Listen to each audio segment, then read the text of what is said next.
What's going on, guys? It's your boy Double O Crimson coming in with the very first review for this channel, and we're here to discuss the newly released Streets of Rage 4.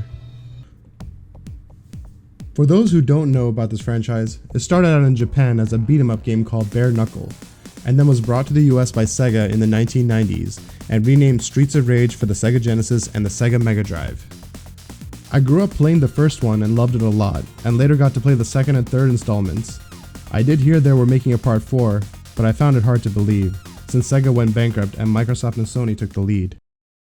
The story picks up again with telling the player that it's been 10 years since Mr. X, the main villain, and his syndicate have fallen, and the city has been at peace until now. But a new crime empire run by Mr. X's children called the Y-Twins is slowly corrupting everything. Now it's up to you to stand against the Y Syndicate. There are 12 stages total, and you start off from a selection of 4 characters. You have Axel and Blaze from the previous games, and then you have newcomers Cherry Hunter, who's Adam's daughter, and Floyd, who is an apprentice of Dr. Zahns.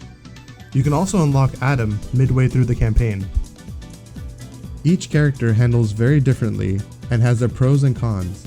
For instance, Floyd is very slow but has the best reach, while Cherry is very fast and can hit combos, but doesn't deal as much damage as the other characters. Apart from your normal attack and jump buttons, you also have a special attack which can be used in 3 ways: defensively, offensively, and in the air. Using any of them will drain a bit of your health, but you have a chance to regain it back slowly by attacking enemies normally. But be careful, if you take even the slightest bit of damage during the part, you lose that portion of health. This is where you'll have to learn when to take the risk of a higher combo and when to play it safe. You also have an option to do a star move, which is pretty much a big unblockable attack. Weapons make a comeback as well, from the old school items like the lead pipe and baseball bat to the new ones like the police batons and tasers. You also have your traditional apples and chicken dinners for your health, but you can change what food items are in your game, which was a very nice subtle feature to offer to the player. The scoring system took me some time to figure out, but it is very well put together. Your score is based off how many successful hits you can land on your enemies, and by increasing your combo meter while trying not to get hit or lose a life. The only thing I didn't like about it is that the combo meter drops rather quickly if you weren't quick to hit someone. You can gain extra lives this way, as well as climb the leaderboards online based on how well you do. The new art style and the fact that the designers literally hand drew everything had me admiring every aspect of the levels. I found myself getting distracted with even the smallest details, like the environmental lighting to how fluid everything moved.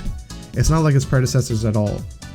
They also brought back the old school characters of Streets of Rage in their pixelated forms. After beating the story, you unlock 3 new modes. Arcade mode gives you a set of lives and challenges you to finish the game with just those. Boss mode allows players to fight all 11 bosses back to back in a survival-like gauntlet. And finally, Battle Mode makes a return from parts 2 and 3, which allows players to beat each other up instead of the normal enemies in the game. It can support 2 players online, or 4 players locally. The music score is amazing. They brought back music composer Yuzo Koshiro to make some of the tracks, and also pays homage to the previous game's score, as well as giving way to other styles of music. The game also comes with the options of playing the old school stage tracks through the fight, which felt great when playing through. Streets of Rage 4 brought out the best of old school beat-em-up arcade games and revamped it so that both fans of the franchise and newcomers could enjoy it. This was a great blast from the past, and I look forward to playing this over again in the time to come. I hope you enjoyed this review, and please don't forget to like the video and subscribe, and let me know in the comments below what you thought of the game if you played it. Tune in next time. Double O Crimson signing off. Peace.